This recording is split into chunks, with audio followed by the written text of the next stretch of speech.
Hello. I've got this piece of mahogany. It's about 2 5/8 inches square by, I don't know how long it is. I'm probably not going to use all the length. It's 9 1/4 inches long. I have no idea where I got it or how long I've had it. It's been kicking around the shop for quite a while here.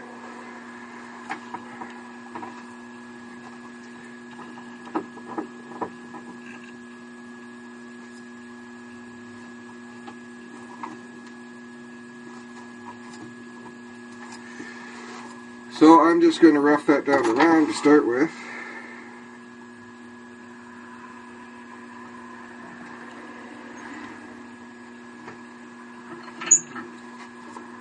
Using my roughing gouge. Maybe I'll touch that up before I... Okay.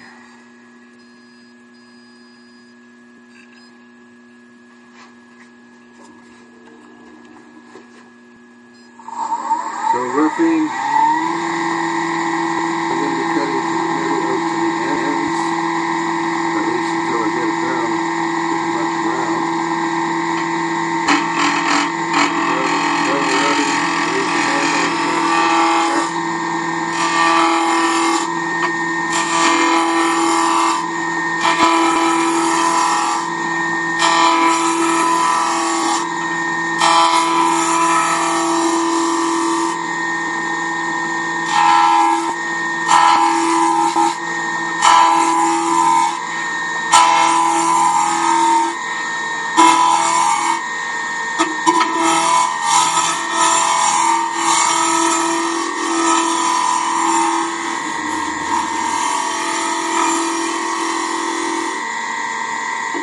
I'm going to turn a tenon on this end.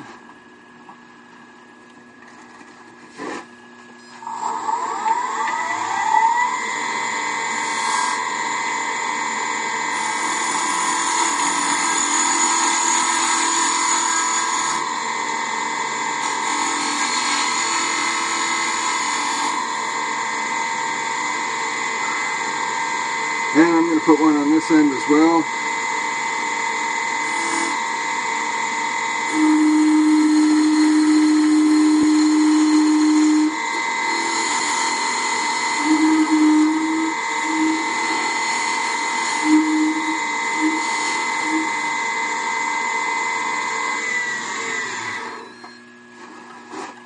So if I decide that this is the part that I'm using for my project today, the part I cut off is going to have a tenon on it, and I'll be able to use it the next time okay, so if I'm going to make a box, I need a bottom and a top, and I'll probably want a tenon on the top as well, so I'll cut in somewhere in this area, and that will be the tenon for the top, and then I'll part the top from the bottom.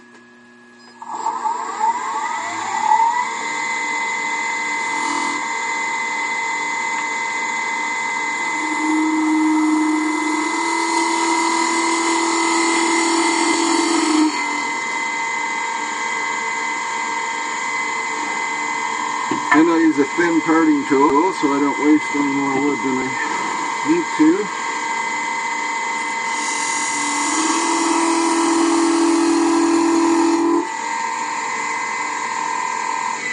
And that really needs to be sharpened, but when I'm using a thin parting tool, I don't like to go too deep with it, because if it's that thin, it's probably a little flexible and it can start to deflect one way or the other.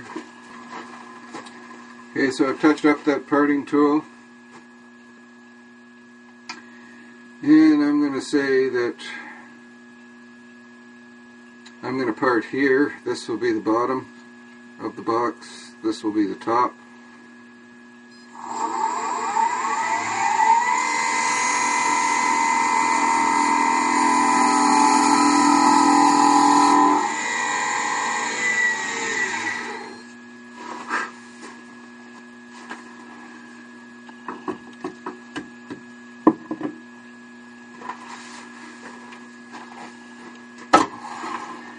now I'll use a saw to complete those cuts. And this piece, I actually may have something that I want to do with that, but so this is going to be the box lid, and this is going to be the box bottom.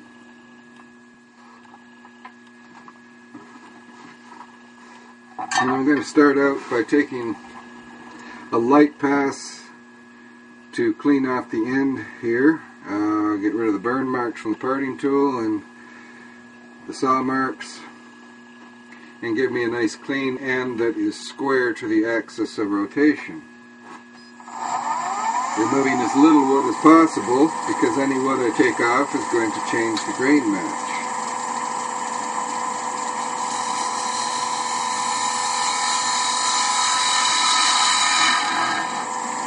Using a 3/8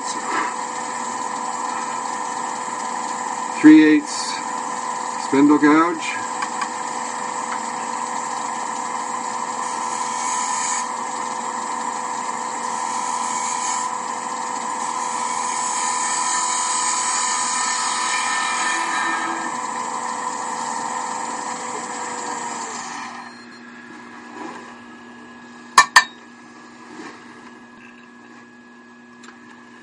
Alright, so now I'm going to take some wood out of the middle of there so that the inside of the lid is partially hollowed anyway.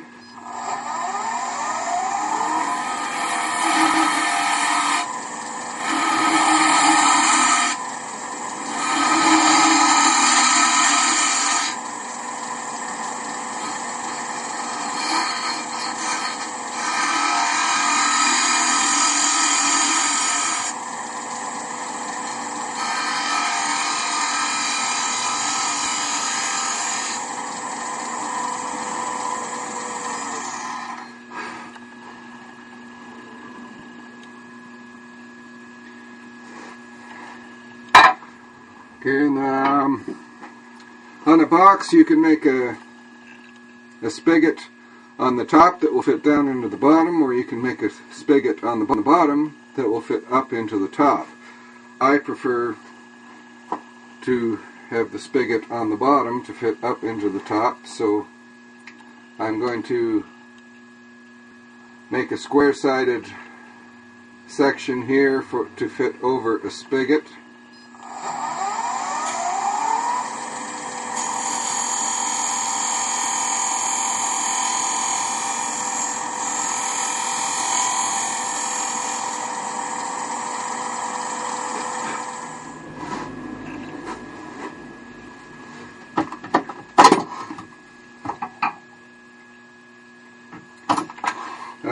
For the box that I'm planning to make here, I want to round down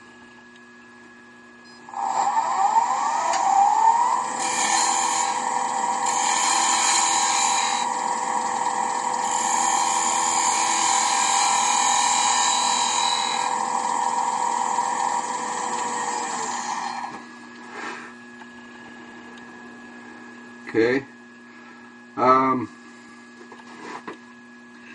I want to maintain a flat around the spigot so that it will seat nicely. I'll be leaving a shoulder on the bottom for that flat to seat against.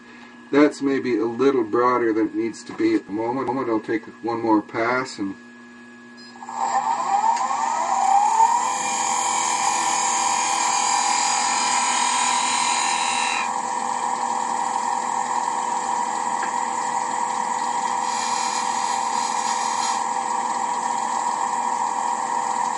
okay, that's plenty. That's probably less than 1/16 of an inch of flat, but that's plenty. It's just a shoulder to seat against the box bottom.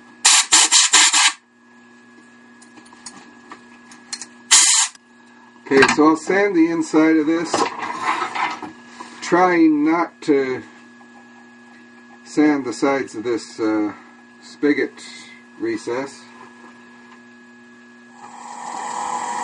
Okay, so now I'll rough shape the top. as much as I can reach with it mounted in the chuck like this anyway.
Okay, so the rest I'll do once I've got it mounted, jam chucked on the box bottom. Alright, so the usual next step would be to mount the box bottom and turn a spigot on the end of it to use as a jam chuck for the lid.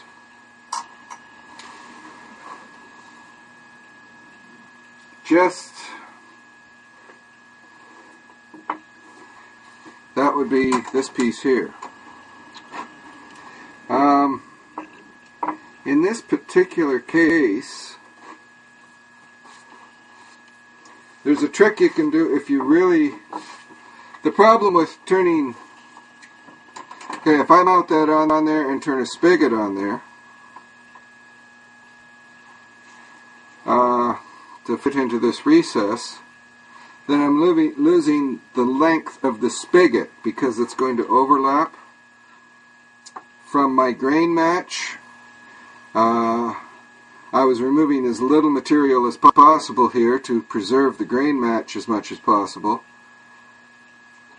If I turn a spigot on here, then the grain may not match up quite as well. So a trick you can do to minimize that, since I have this extra piece that I cut off the end,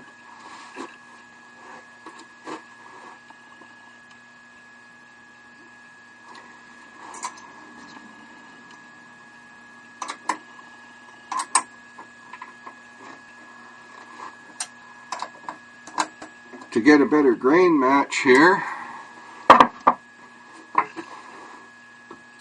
I'm actually going to turn a section of this down to just slightly oversize, so this won't quite fit on it.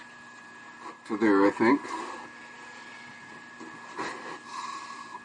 Because ideally, I want the glue joint to be right where that flat, or where that shoulder is around the opening that I left here, and that's only about a 32nd of an inch or so.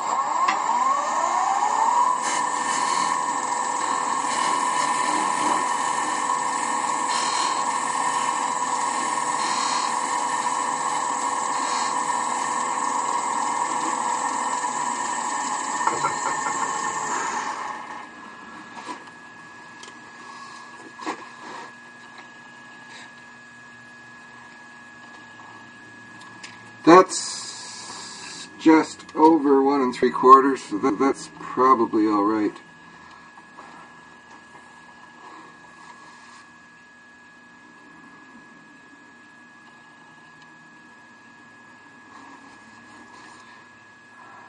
And you want those sides of that to be dead straight because they'll be gluing it into a recess in the box bottom. So that should be plenty of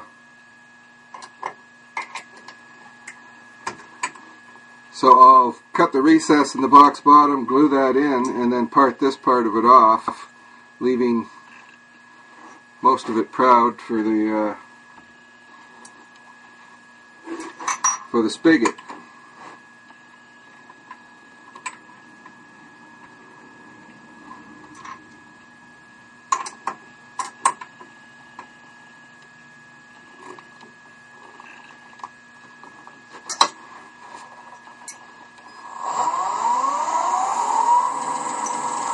Okay,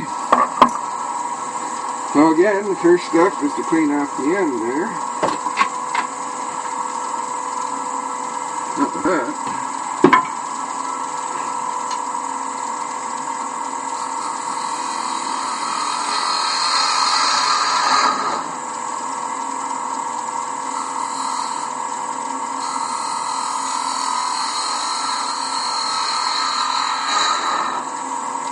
And once again, removing as little wood as possible.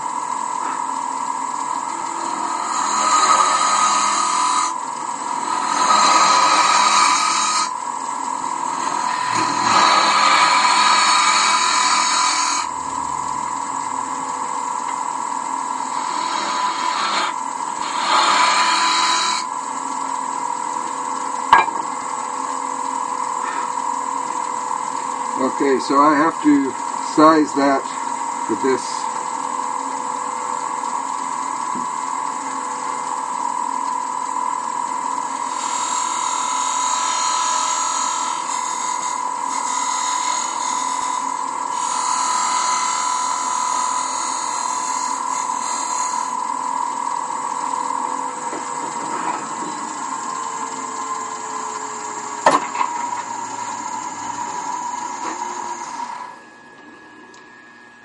I got a long way to go yet.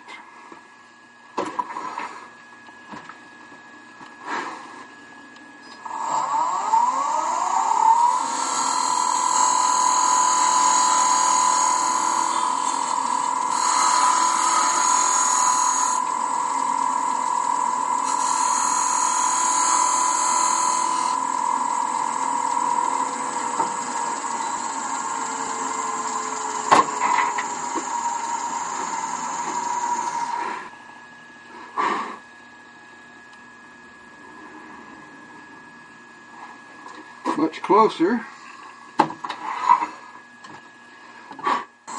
Hopefully that wasn't too much.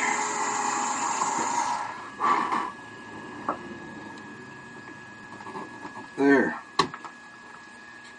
That's just about right. So, I want to glue this in there.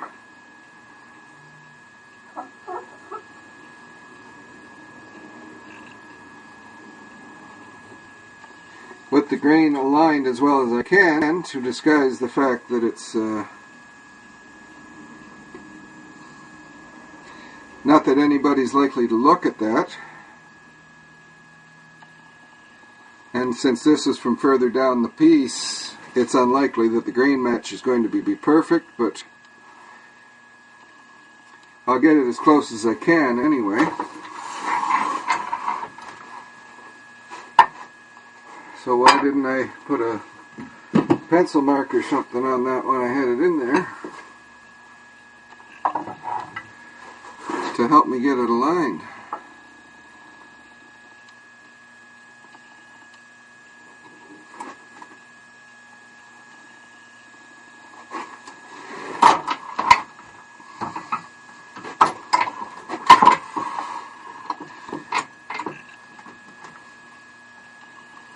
So I'm just going to make a mark using the rest as a straight edge here.